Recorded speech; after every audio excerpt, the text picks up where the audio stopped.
l'actualité vue par un entrepreneur.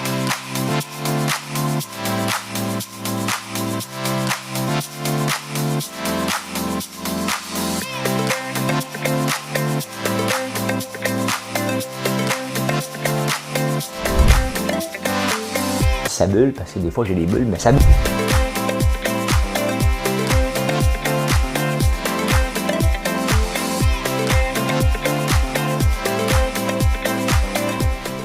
Essayer de faire un spectacle. Bon lundi matin, on est le 27 septembre. Je le sais que vous allez bien. Je le sais que vous allez bien. J'ai manqué, tout le monde en parle, mais je vais écouter ça tantôt. Ça a l'air que c'était bon. Ça a l'air que c'était bon. Que Hubert Lenoir valait le détour. Hey, on me montrait une pub. Je vais vous parler de ça. La Société de transport de Montréal, il y a un formulaire d'embauche. Attache-toi avec ta tuque. Hein? Oh, il y a beaucoup de photos. Il y avait du monde aux pommes. Hein? Il n'y avait pas du monde à la messe hier. Il y avait du monde aux pommes. Il y a du monde dans le popcorn aussi, je vous le dis. Ça a l'air que je suis atteint d'amusie. Parlez de ça. Un premier chef vient de tomber après les élections. Quelle surprise! L'usine Fortress à Tursault. Si vous connaissez l'Outaouais, vous connaissez l'odeur de Tursault. Hein, on va parler de ça. Le prix des maisons. Bon oui, on parle de ça. Hein? Oh ben my God! Vous savez qu'il y a un Chinois en Chine, un géant en Chine qui s'appelle Evergrande. Je vais vous parler d'eux autres parce qu'ils sont dans ma région. Le prix du porc, on parlait de ça. Vivre jusqu'à 200 ans.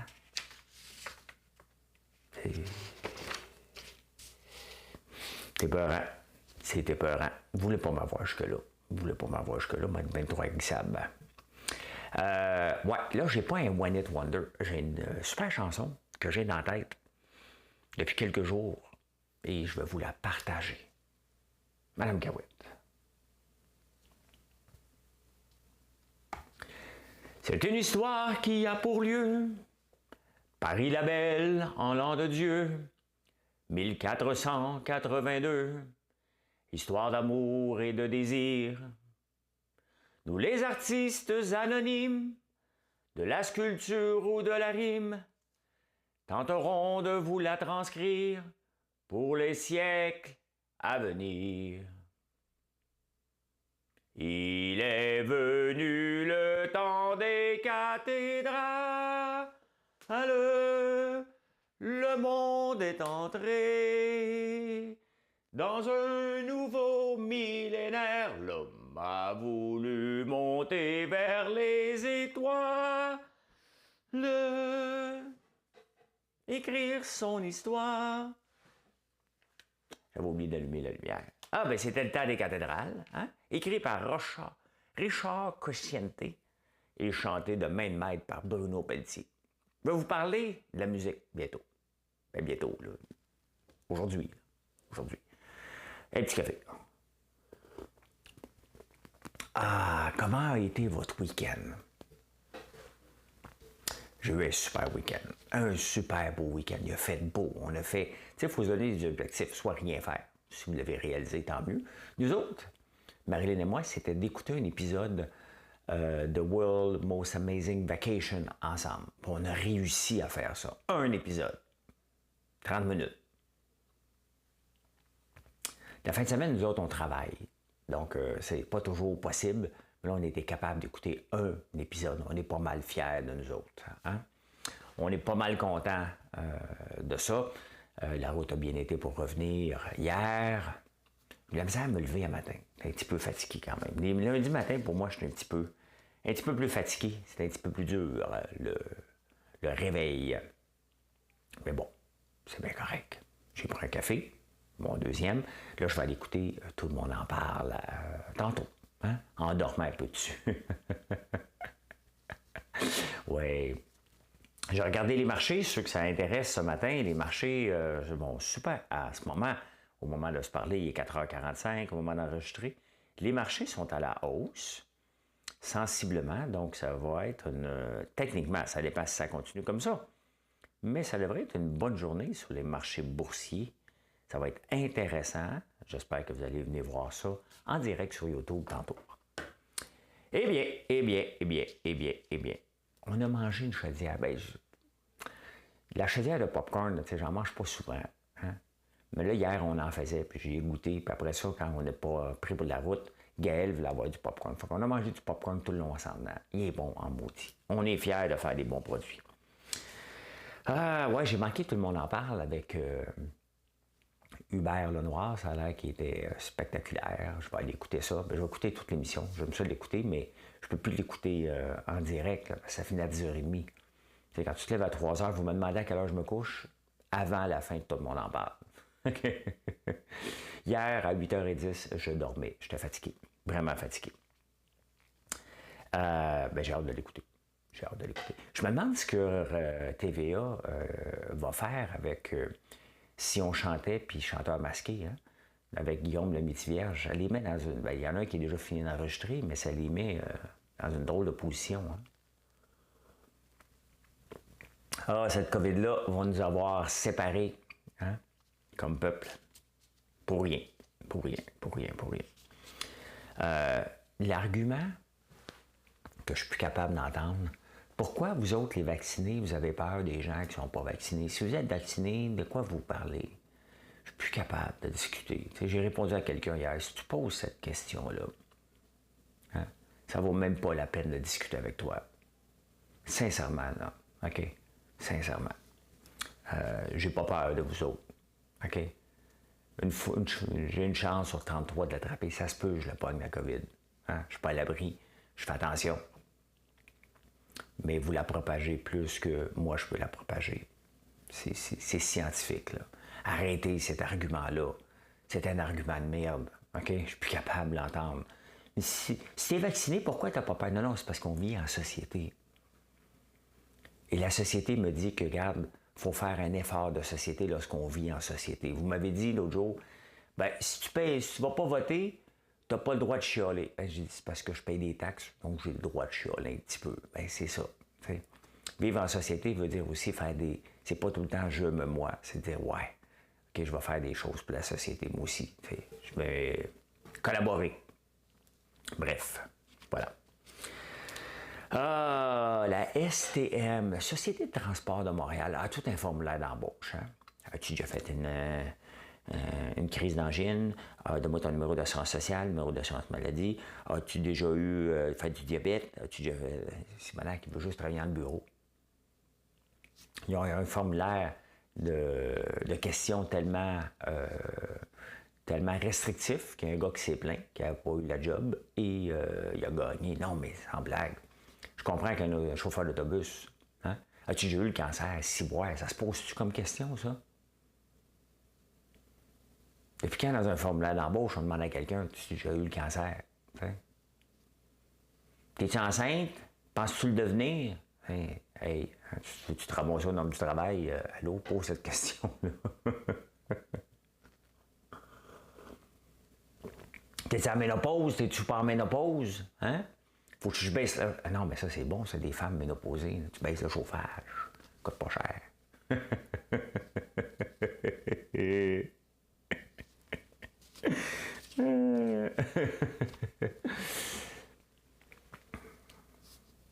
Bienvenue, les femmes ménopausées chez François Lambert.one. Hein? On baisse le chauffage.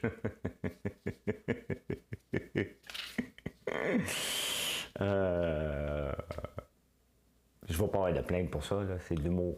Je ne vais pas vous plaindre à grand monde. Là.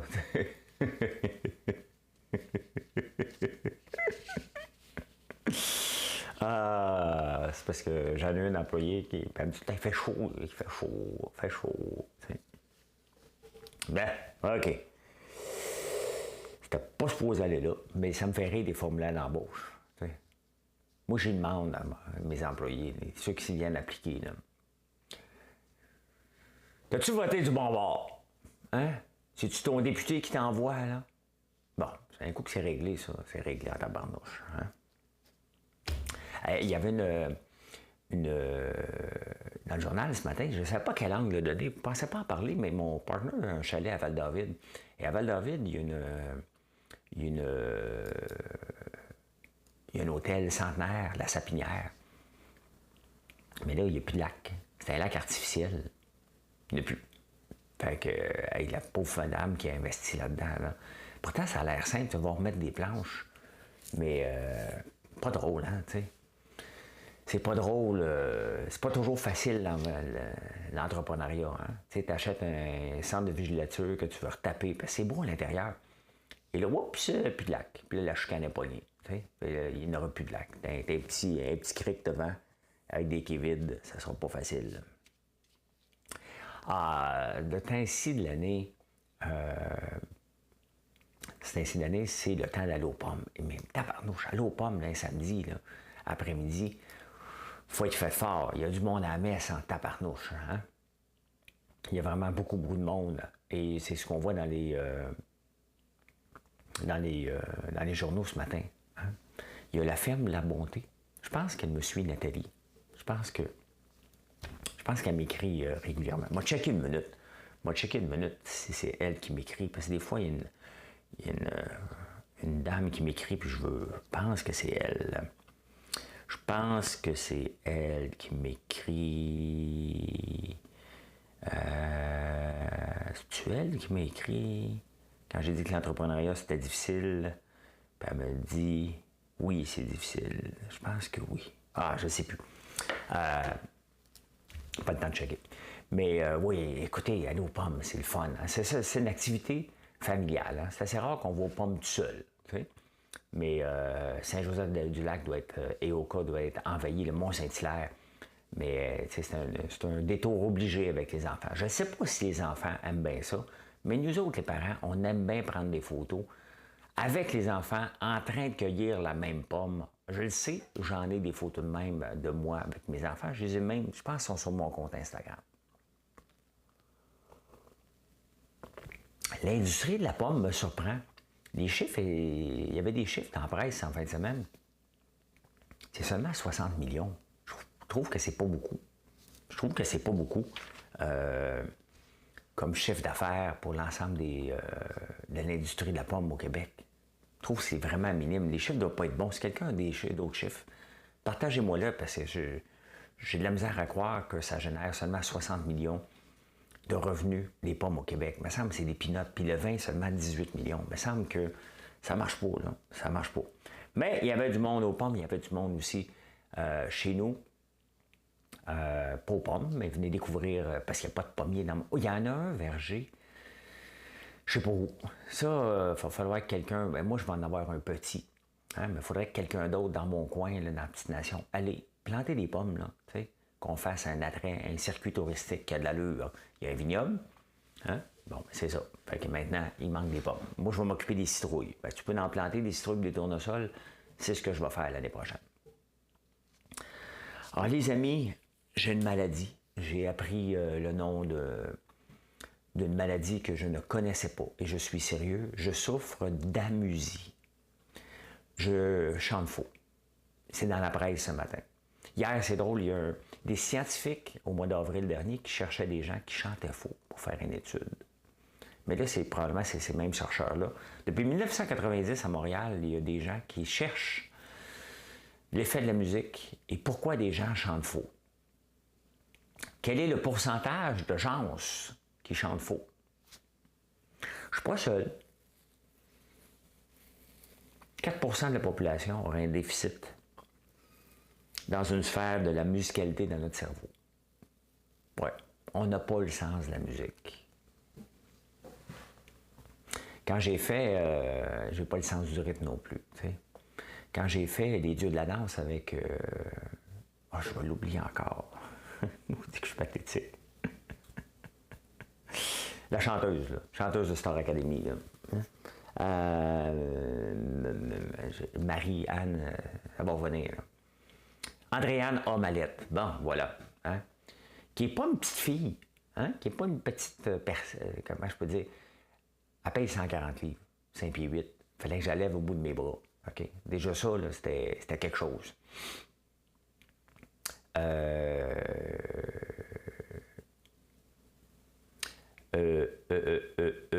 Et elle avait dit en entrevue, tu sais, François Lambert, il est bon pour compter des millions, mais compter jusqu'à 4, il n'est pas capable. Parce que c'est ça, la musique, c'est un rythme de 4. 1, 2, 3, 4. Et 1, 2, 3, 4. Pip, papou, pip, pip, pip, papapa. Poum, pap, papou, pam, papou. Ben, je suis capable de me débrouiller, là. Je suis pas... mais c'est ça. 4 à 5 des gens ont un déficit dans la sphère de la musicalité. Depuis 1990 qu'on fait des recherches là-dessus, on ne m'a jamais appelé. Il vous manque un cas. Hein? Quand on est dans le coma, c'est la mémoire musicale qui est la première activée. Quand même intéressant, hein? On se souvient de la musique. Et ça a l'air que ça aide à vivre vieux. Ça développe des cognités, des capacités cognitives. C'est bon pour le cerveau. Hey, boule de gomme, serais-tu devenu un homme?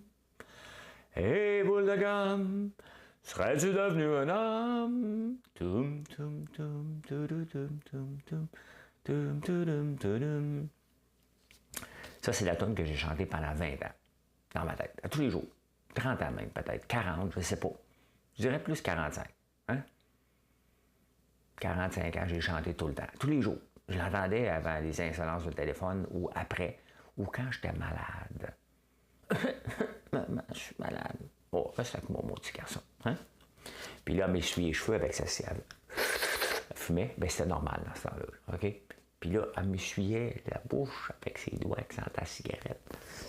Je l'aime, ma mère, mais je suis un peu traumatisé de ça. C'est peut-être ça qui arrive, là, que dans ma psychanalyse du Doc Mayou, je pense qu'il pourrait me dire que « Est-ce que ta mère a fumé? » Ben voilà. Hein? Voilà ce qui se passe avec toi. Ah bah, eh ben, un premier chef de parti qui tombe, quelle surprise, Annemi Paul, qui est venu... Tiens, est venu faire anéantir le Parti vert. C'est quand même drôle que la chef a fini 4e dans son comté. Il faut être pourri en tabarnouche. Faut vraiment pas être aimé, mais elle est venue comme pendant un an. Et les appuis au parti sont venus passer de 6,6 à 2,3 %. Il sert à quoi le Parti vert? Je me pose des fois les questions, ça sert à quoi le bloc? Même François Legault a dit, écoutez bien, on est capable de parler à Ottawa directement, puis on n'a pas besoin du bloc pour faire passer nos messages. Bon, c'est pas mal réglé, là, tu sais. Hein? Mais le Parti vert, tous les partis maintenant ont un programme électoral. T'sais, même le Parti libéral a son Stephen Guilbeault, qui s'occupe du patrimoine. Moi, des fois que je pense à ça, ça n'a aucun bon sens.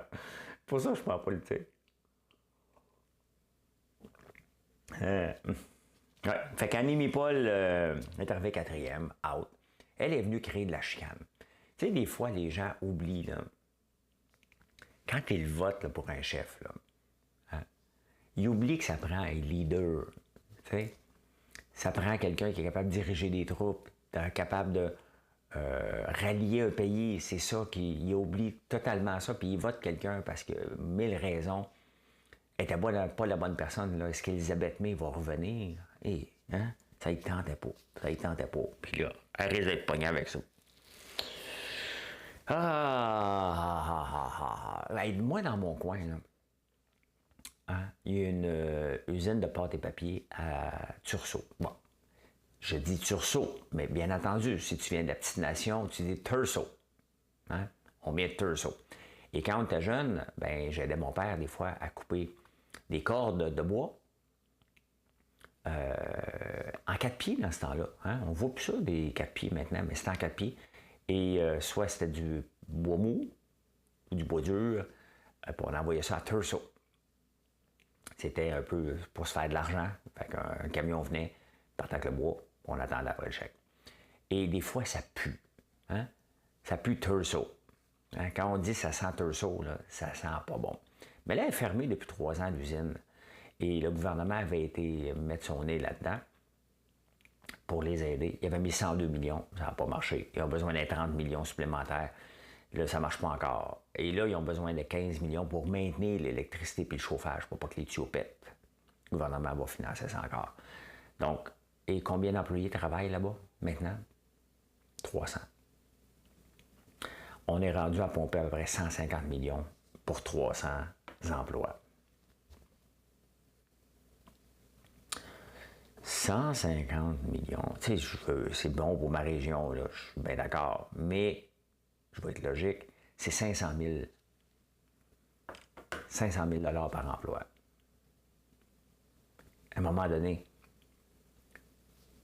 ça vaut-tu la peine?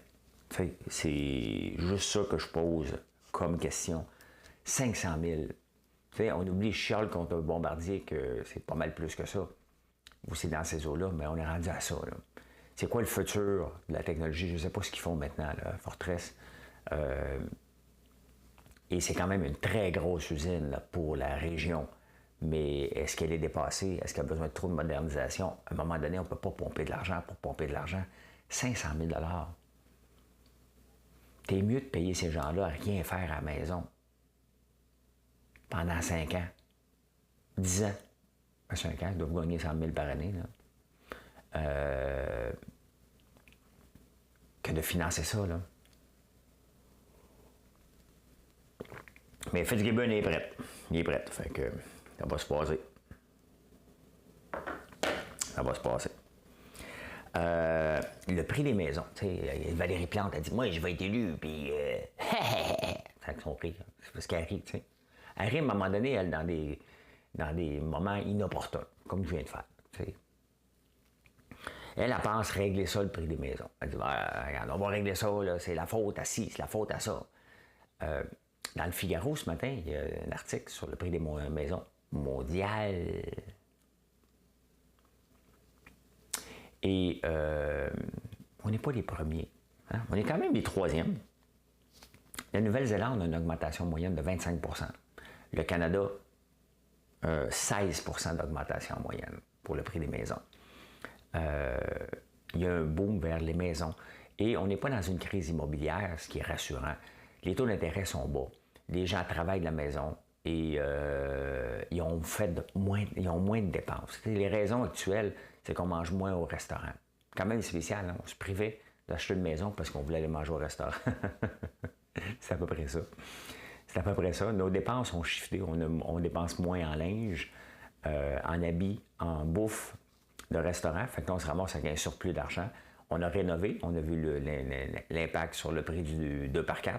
Là, le prix du 2x4 chute. Le prix des maisons reste relativement stable. Mais c'est pas une problématique, c'est un rattrapage mondial. Vancouver, quand même, qui est dans le top, hein, qui a augmenté beaucoup.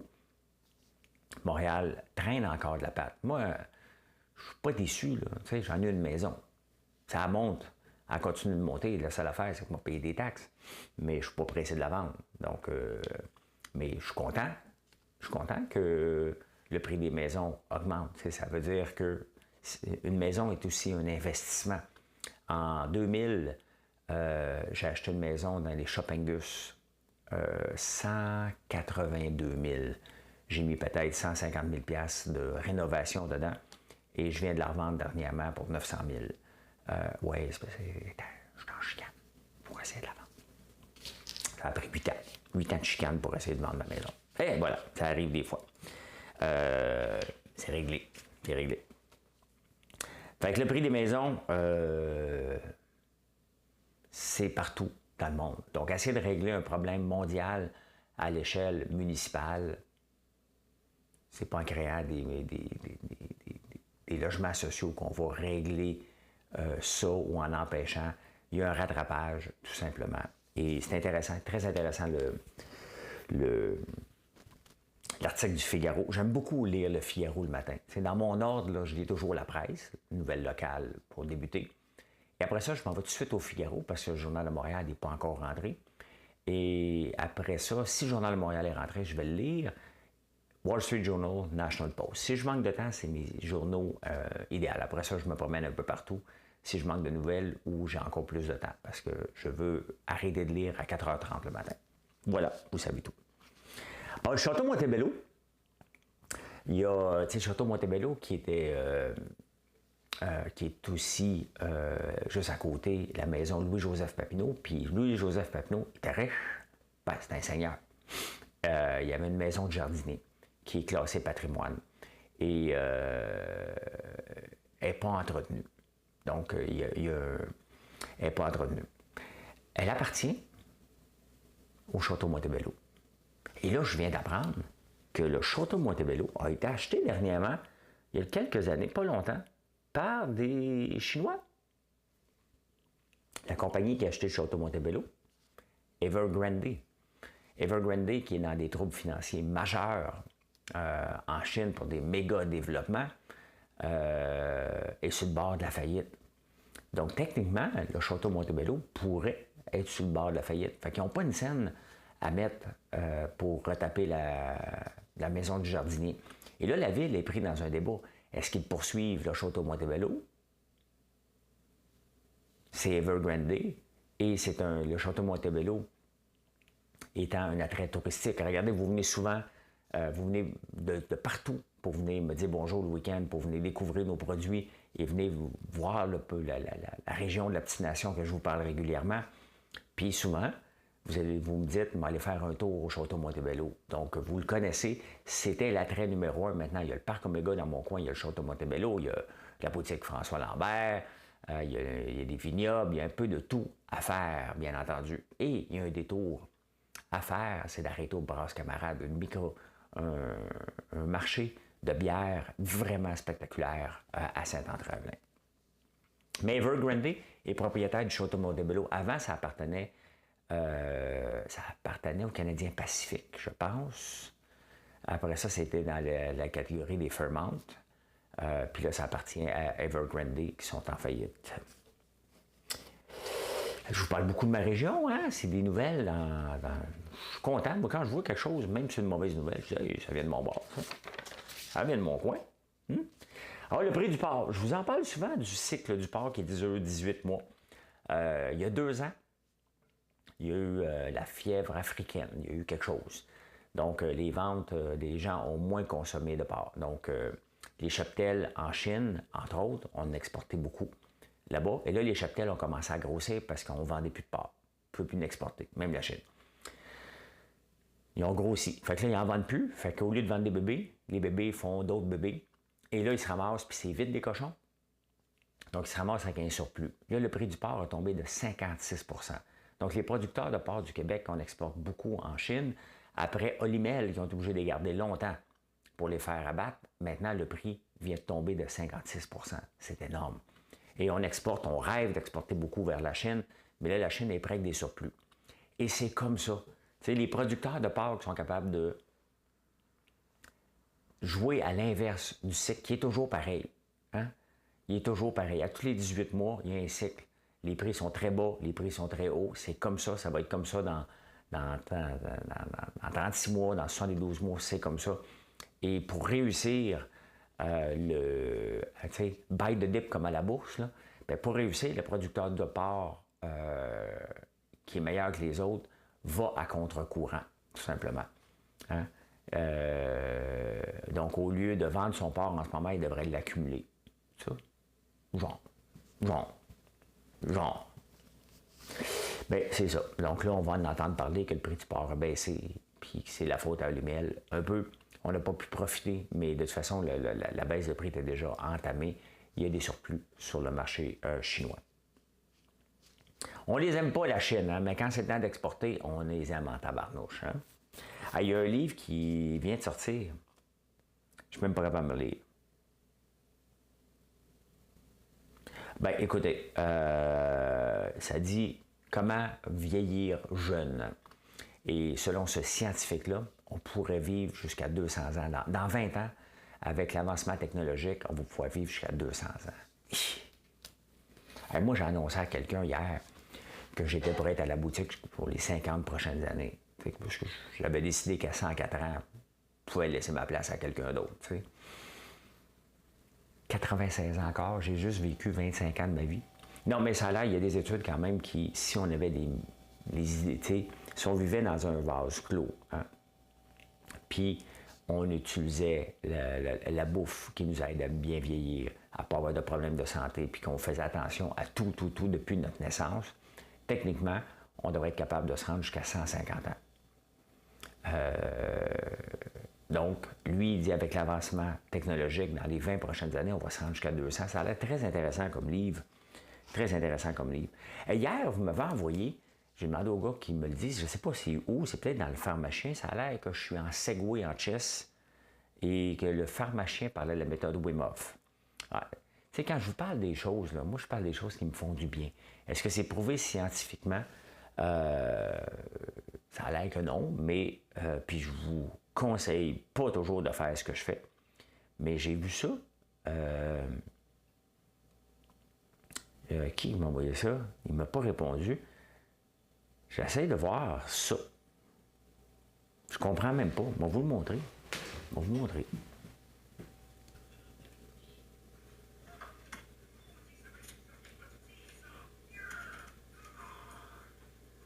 J'entends pas trop les paroles. Je ne sais pas si c'est dans le pharmacien. Mais le pharmacien qui parlerait de moi à Segway.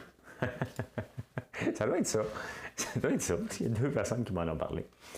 Ah, bien voilà comment j'ai vu l'actualité en ce lundi 27 septembre. Je pense que ça va être un beau matin à la bourse. Ceux que ça intéresse, venez vous connecter sur ma chaîne YouTube à partir de 9h20. On va regarder ça ensemble. Je parle de placement à long terme aussi. Je regarde ce qui se passe dans le court terme et je regarde un peu ce qui se passe dans les marchés. On fait une revue. C'est du divertissement. Il n'y a pas de recommandations. Vous faites vos propres décisions. Mais voilà.